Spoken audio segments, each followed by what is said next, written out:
20 जुलै 2014 आणि आता 30 जुलै 2024। तीच तारीख तोच महिना बरोबर 10 वर्षांनी महाराष्ट्रातल्या आंबेगाव तालुक्यातल्या माळीण गावात जे अघटित घडलं तेच केरळच्या वायनाडमध्ये घडलं। दोन्ही घटनांमध्ये इतकं साम्य की एकाच तारखेला या घटना घडाव्यात, यामुळे अख्खा जनसमुदाय हळहळतोय।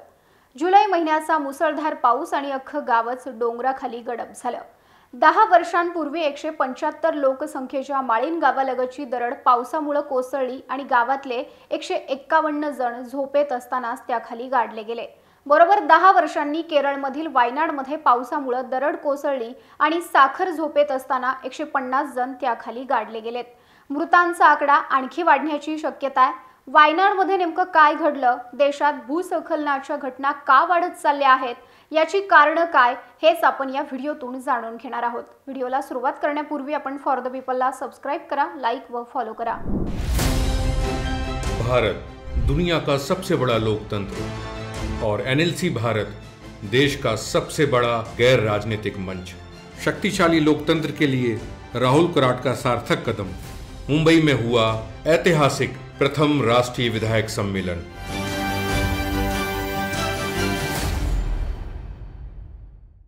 वायनाडची दुर्दैवी घटना जाणून घेण्यापूर्वी आपण बरोबर 30 जुलै रोजीच 10 वर्षांपूर्वी भीमाशंकर जवळ पुण्यापासून 75 ते 80 किलोमीटरवरील आंबेगाव तालुक्यातील माळीण गावात घडलेल्या घटनेबद्दल थोडक्यात जाणून घेऊ। हे माळीण गाव डिंबे धरणाच्या परिसरात वसलेलं 44 उंबऱ्यांचं गाव। 30 जुलै 2014च्या पहाटे मोठा आवाज होत डोंगराखाली हे गाव गडप झालं होतं। या भीषण दुर्घटनेत एकूण 151 जणांचा झोपेतच मृत्यू झाला होता। मोबाईलला इंटरनेट सेवा नसल्यानं या गावात असं काही घडलं आहे हे उर्वरित जगाला ठाऊकच नव्हतं। एका एसटी चालकामुळे या घटनेचा थांगपत्ता लागला होता। त्यानंतर प्रशासनाची मदत पोहोचली। 6 दिवस मदत कार्य सुरू होतं। 6 दिवसात सुमारे 151 मृतदेह बाहेर काढण्यात यश आलं होतं। या दुर्घटनेतील मृतदेहांवर अंत्यसंस्कारासाठी घरातली एकही व्यक्ती जिवंत नव्हती। आज त्याच आठवणी वायनाडमध्ये झालेल्या दुर्घटनेनं पुन्हा ताज्या झाल्यात। केरळच्या वायनाडमधील दरड कोसळण्याच्या दुर्घटनेतील मृतांचा आकडा हा 150च्या वर पोहोचलाय। तसंच 90 पेक्षा अधिक लोक अजूनही बेपत्ता असल्याचं सांगण्यात येतंय। मुसळधार पावसामुळे रात्रीपासून सकाळपर्यंत बचाव कार्य थांबवावं लागलं होतं। आतापर्यंत मेपड्डीमध्ये 90 आणि निलांबूरमध्ये 32 लोकांचा मृत्यू झालाय। निलांबूरमध्ये अनेकांच्या शरीराचे बरेच भाग सापडलेत, तर काही भाग मेपड्डीमध्ये सापडलेत। विविध रुग्णालयात 192 लोकांना दाखल करण्यात आलंय। बेपत्ता लोकांचा आकडा 98 वर गेलाय। मेपड्डीतल्या चहाच्या मळ्यात किती लोक राहत होते याचा आकडा समोर आला नाहीये। इतर राज्यांमधील अनेक कामगार तिथे राहत होते। काही पर्यटकही अडकले असल्याचा अंदाज वर्तवला जातोय। मेपड्डीतील 150 मुलांना 4 छावण्यांमध्ये ठेवण्यात आलंय।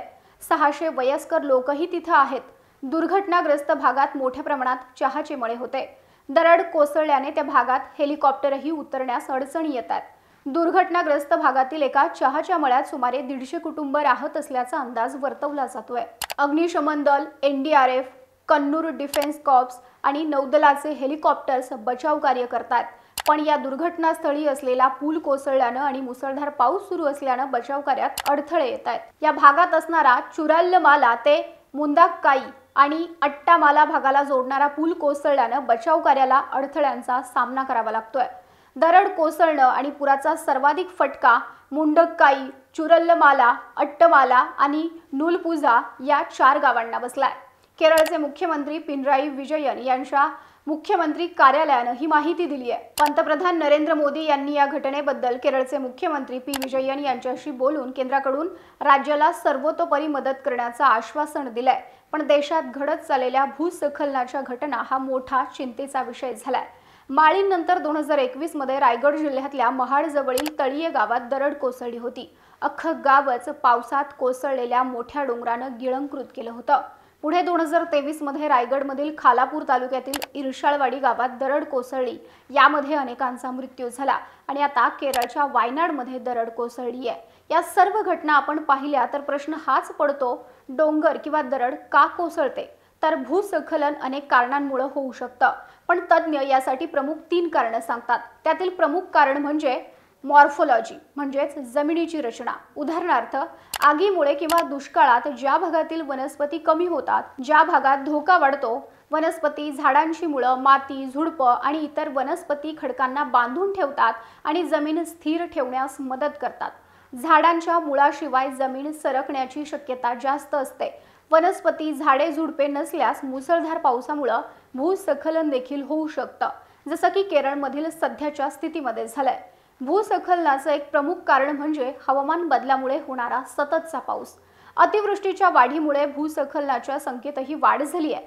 मुसळधार पावसामुळे डोंगर भागातील जमिनीवर जेव्हा सतत पाणी पडतं तेव्हा मातीच्या कणांमधील घर्षण कमी होतं, त्यामुळे भूस्खलन होऊ शकतं। यासह सार्वजनिक आणि खासगी पायाभूत सुविधा प्रकल्पांसाठी जंगलतोड केल्यानं माती कमकुवत होते, दगडांची पकड सैल होते, ज्यामुळे कालांतरानं त्या भागात भूस्खलन होतं। रेल्वे मार्गाचा विस्तार असो, पूल किंवा रस्ते बांधणे असो, या सर्व गोष्टींमुळे डोंगराळ भागातील परिसंस्था विस्कळीत होते। 2020च्या IIT दिल्लीच्या अभ्यासात असंही नमूद करण्यात आलं आहे की मुसळधार पावसामुळे माती सैल होते आणि भूस्खलनाच्या घटना घडतात। केरळमध्येही असंच चित्र आहे।